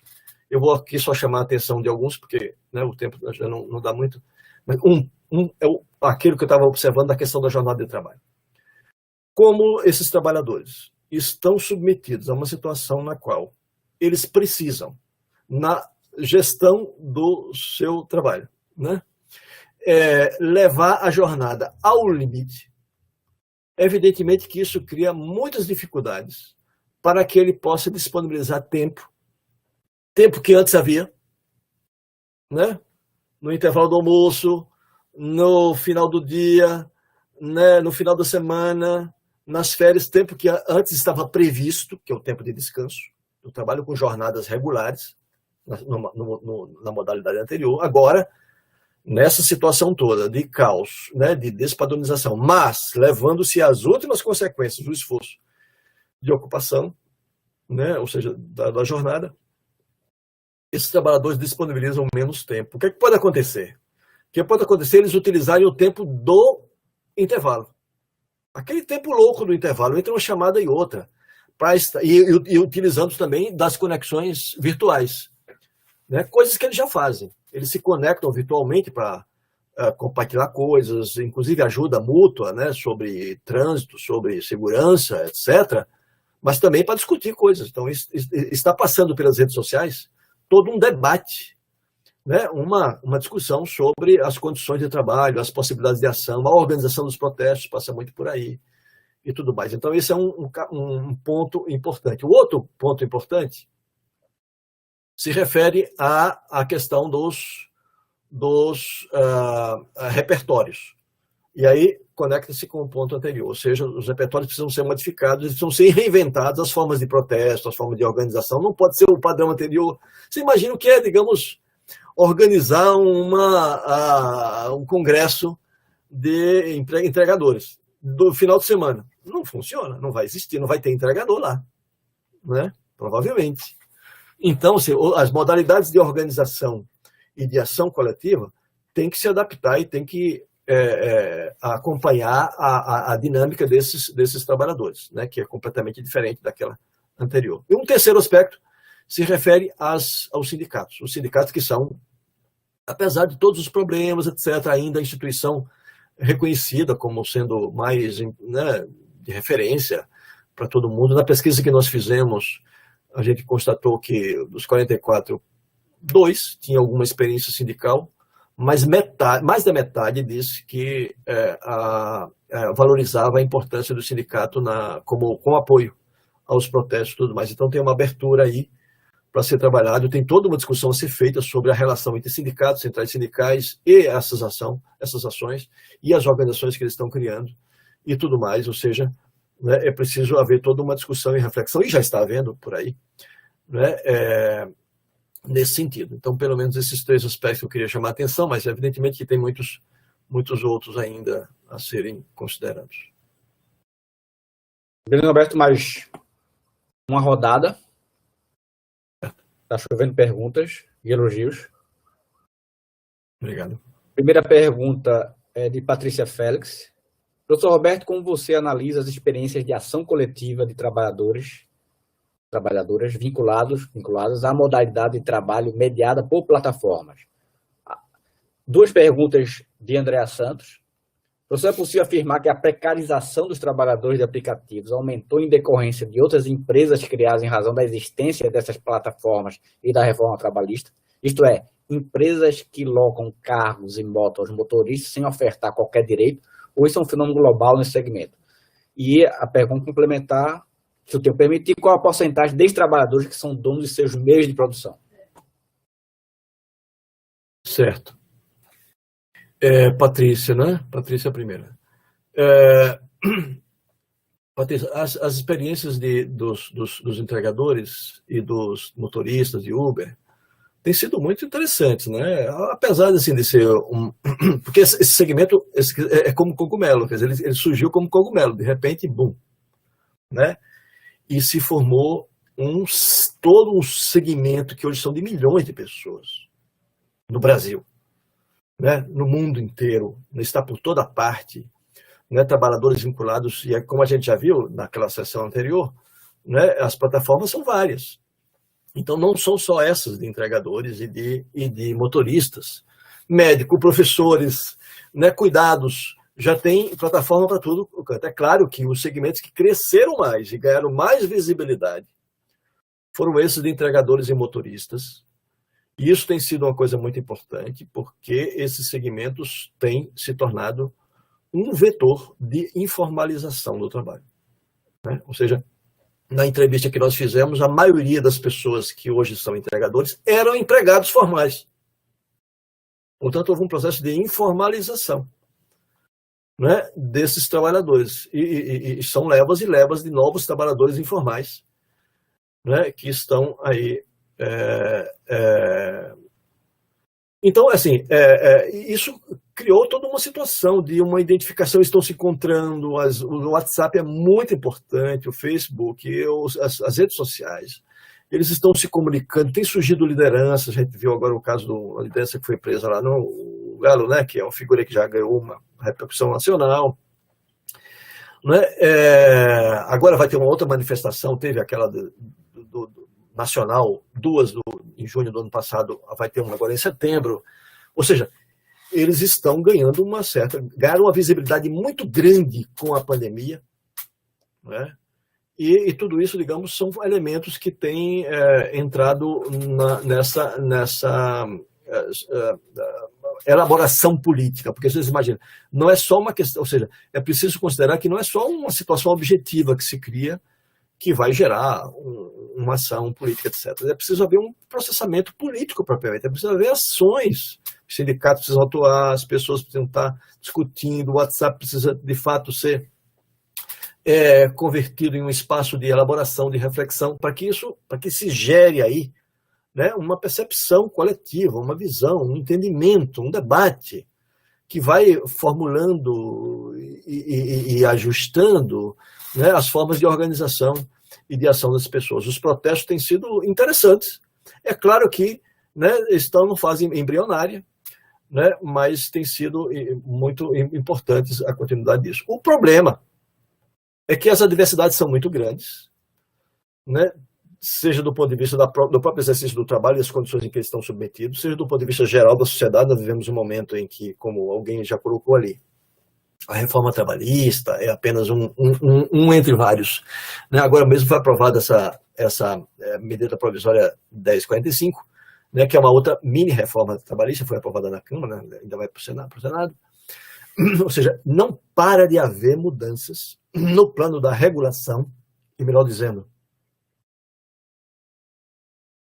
da desregulamentação do trabalho, e é preciso que se diga, desde que foi instituído, digamos, um sistema de proteção social na era Vargas e tudo mais, com as variações e modificações que foram sofridas ao longo do tempo e tudo mais, jamais se criou uma situação na qual os agentes mais estratégicos, tirando os trabalhadores. Eles estão com uma posição, inclusive a Justiça do Trabalho, né? É uma posição altamente flexibilizadora, precarizadora, tá certo? Desregulamentadora das relações de trabalho. Essa é uma conjunção, né, de forças muito importante que está provocando uma precarização sem precedentes na história do país, né? E é claro que tudo isso compõe esse quadro, um quadro de crise, de desemprego, as pessoas estão desempregadas, não têm alternativas, tá certo? Os pacotes que estão vindo são esses, aquilo que recebe da mídia é isso. Eu vi o Jornal Nacional, por exemplo, quando anunciou a aprovação da medida provisória 1045, só ouviu a favor, mais uma vez, não houve uma voz dissonante, né? Uma crítica. Então, é claro que isso cria um ambiente, né, de que isso é assim mesmo, que é inexorável, que é bom e que deve ser desse jeito e que vai continuar sendo assim. Tudo isso, digamos, são elementos que se combinam. Aquilo que está acontecendo particularmente com as plataformas, aquilo que está acontecendo do ponto de vista geral da desregulamentação, aquilo que tem acontecido do ponto de vista também da economia, ou seja, de uma crise que alimenta, né, e um desemprego que muitas vezes é fabricado. O desemprego ele é funcional, é preciso que o desemprego se mantenha no nível elevado para que, né, o discurso permaneça, o de que é preciso baixar direitos para que haja emprego, né? Então, aí tem uma situação realmente muito complexa que vamos precisar sair desse quadro com muito esforço, né? Depois de Patrícia e André, eu acho que eu já respondi parte do que a André perguntou. É possível afirmar que a precarização dos trabalhadores de aplicativos aumentou em decorrência de outras empresas criadas em razão da existência dessas plataformas? A concorrência entre as empresas é muito grande, elas estão entrando uma atrás da outra. Agora, a concorrência maior, eu diria, é entre os trabalhadores, né? Entre levas e levas de trabalhadores, e isso faz com que as empresas, né, tenham uma posição muito confortável em relação às taxas, às condições que são impostas aos trabalhadores. Portanto, digamos, há um processo permanente de precarização do precário, né? Se comparar, por exemplo, o começo, na implementação essas empresas, normalmente elas entram em condições bem mais favoráveis, embora precárias, e elas vão piorando na medida em que vão incorporando mais trabalhadores, tá certo? E vão, no jogo com as outras empresas, estabelecendo os limites, né, que lhes convém, as condições que lhes convém. Então, há um processo de precarização do precário permanente, né, instituídas por elas. Acho que sim, não sei se respondi aqui. No caso de, ainda tem André, se o tempo permitir, qual a percentagem desses trabalhadores que são donos de seus meios de produção? Eu não entendi muito bem a pergunta. Percentagem de quê? Dos trabalhadores por aplicativo? Não entendi. Ou do conjunto dos trabalhadores? Não entendi aqui a pergunta. Depois, se ela puder esclarecer, André. E ainda tem uma pergunta aqui de Lucas, não é isso, Arthur? Na pesquisa. Estamos finalizando a rodada, porque já estamos 11h17. Para não ter cansado tanto, porque tem muita pergunta. Então, eu coloquei essa a pergunta do Lucas Tiburtino, para você fechar. Tá bom. Na pesquisa com os entregadores, em relação aos riscos, foi abordada ou surgiram relatos sobre conflitos na relação com os agentes repressivos do Estado? Não surgiu, porque esse não foi um elemento muito presente eu não sei se você se refere aos protestos ou se refere ao dia a dia. No dia a dia teve um relato muito curioso, né?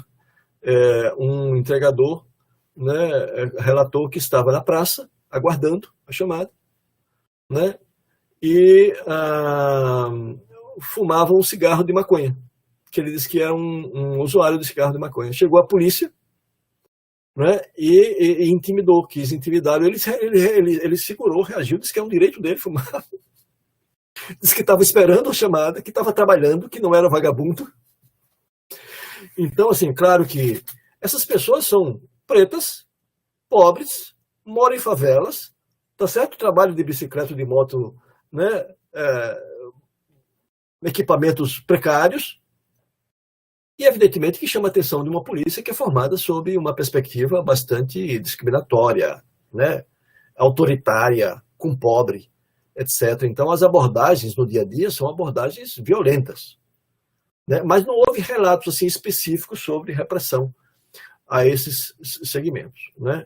O que houve, muito fortemente, foram um processo de discriminação sofrido por clientes e por estabelecimentos. Isso sim, é muito forte, porque isso é um contato muito presente, né? E ele sofre muita humilhação no contato com clientes que são snobs, que são, né, bastante preconceituosos, né, com pobre, com preto, né, com LGBT, com comportamentos que fogem do padrão, que eles aceitam, que eles acham que deve ser, né? Então, acho que é isso. Tem impressão, Arthur, que... Tem o esclarecimento de Andréa Santos Sim, em André. relação à pergunta dela e a gente finaliza. Tá bom. Então, André, sua pesquisa... Até a questão da percentagem. Da sua pesquisa... De sua pesquisa... Na minha pesquisa, todos são donos dos seus meios de produção. Mas quais são os seus meios de produção? Um celular, uma bicicleta velha, uma moto velha. Esses são os meios de produção, dos quais eles são donos. Mas eles são os meios de produção mobilizados, parte, evidentemente, né? Dos meios de produção mobilizados pelas empresas, numa relação de externalização de custos e de responsabilidades para os trabalhadores, né? Do ponto de vista do trabalhador, é tudo que ele tem. Do ponto de vista da empresa, tá certo? É uma parte daquilo que ela mobiliza para estabelecer o seu processo de acumulação e de valorização, né, capitalista. Então, esses trabalhadores são donos dos seus meios de produção. Esses meios de produção, né, tão precários e que são levados, inclusive, ao limite do seu uso. A bicicleta, quer dizer, o que ele ganha não paga o conserto da bicicleta, não paga a manutenção da bicicleta. Então, ele entra com a bicicleta e vai sair sem a bicicleta, em algum momento, né? E a moto, como tendência, digamos assim. Arthur, obrigado. Pronto, finalizamos. Cristiano. Roberto, muito obrigado. Muito obrigado. Até pessoa Picarro, a gente vê o seu esforço Eu acho que de garganta, porque foram muitas perguntas muito, muito interessantes, porque esse assunto é um assunto está ligado à conjuntura, né? É um assunto que é prospectivo, ou seja, a gente escuta o presente para justamente pensar o futuro. E a gente agradece a presença de todo, do público, das perguntas, e passo a palavra para Cristiano. Aí depois, Cristiano, como de praxe, a gente deixa a última palavra com o nosso querido convidado. Roberto, muito obrigado, né? E obrigado também ao professor Arthur pela sempre a coordenação muito qualificada disso. Se você quiser fazer umas considerações finais, meu querido Roberto, fique à vontade, viu? Não, só agradecer, Cristiano e Arthur, ao programa, ao público, né, que ficou até agora aí ouvindo a gente. Agradecer a oportunidade, né, e parabenizar vocês aí por essa experiência, por essa iniciativa, né, debater, não é? Debater, discutir, não é? Produzir esses momentos de reflexão, etc. Acho que é uma coisa muito importante e vocês estão de parabéns aí com esse ciclo de reflexões aí, de debates, né? Também uma atitude de resistência, não só a resistência geral cidadã, mas a resistência da ciência, das ciências sociais em particular, né? Ou seja, esse conhecimento que se produz no campo das ciências sociais é um conhecimento muito importante. Nós precisamos disputar isso na sociedade. Nós precisamos afirmar isso na sociedade, né? É um conhecimento como outros, muito importante, que precisa ser, né, compartilhado, precisa ser processado, precisa ser, né, estabelecido em diálogo com a sociedade em geral. Então, acho que é uma atitude também de resistência que a gente tá fazendo o tempo inteiro, né, meus caros? Com esses... Vejo né, esses diálogos sociológicos, né, como um momento nessa direção, como né, uma atitude de resistência nesse sentido, né, de afirmação da ciência, do debate, da importância disso, né? Eu quero agradecer muito a vocês a oportunidade, né, a consideração de convidar, né, e dizer que estou à disposição para a gente continuar, né, as conversas. Roberto, você sabe da estima que a gente lhe tem, mas do reconhecimento por você ser uma grande referência no debate da sociologia do trabalho no Brasil, da sociologia no geral, né? A sua reflexão trazida ao longo desse diálogo tão importante da manhã de hoje revela essa profundidade, essa sua capacidade de articulação entre questões quentes ainda no calor do debate, né, mas com a sofisticação de análise muito profunda e que caracteriza a sua produção, a sua tradição enquanto pesquisador. E isso que você fala no final é fundamental, Roberto, é disputar, né? A gente tem que disputar os espaços, a sociologia tem que se colocar, as ciências sociais, acho que as humanidades, de forma geral, e a sociologia, especialmente, tem sido tão atacada nesses últimos anos, né?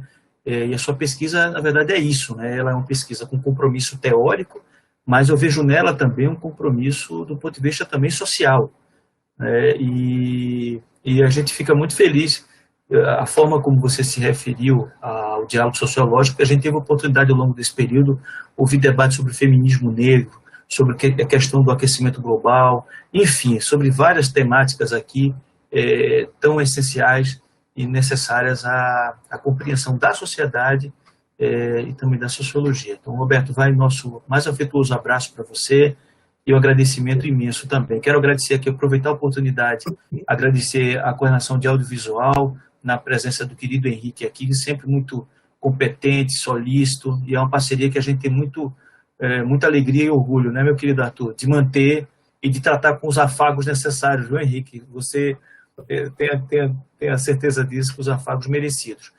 Mandamos uma caixa de som de valsa para o Henrique.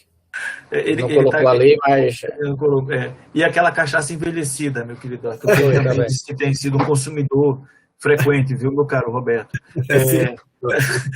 Agradecer a presença do público, né, que ficou até agora prestigiando essa brilhante exposição do querido Roberto Veras, e anunciar que o último diálogo sociológico deste semestre, desse ciclo, dar-se-á no próximo dia 20, agora, sexta-feira à tarde, às 15 horas, tendo como tema a teoria crítica e a colonialidade da América Latina.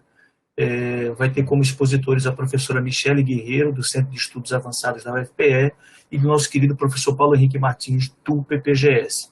Querido Henrique, toco a bola para você, pode ser até de canela, mas eu sei que você é um exímio meio-campista, vai dominá-la com imensa qualidade. Um abraço, meu querido. Um abraço, professor Cristiano, muito obrigado. Obrigado a todos, todos que ficaram até agora assistindo mais uma edição dos Diálogos Sociológicos. Eu queria agradecer, em nome da Coordenação de Audiovisual, da Diretoria de Comunicação, aos professores Arthur, Cristiano e Roberto, por essa discussão maravilhosa de hoje.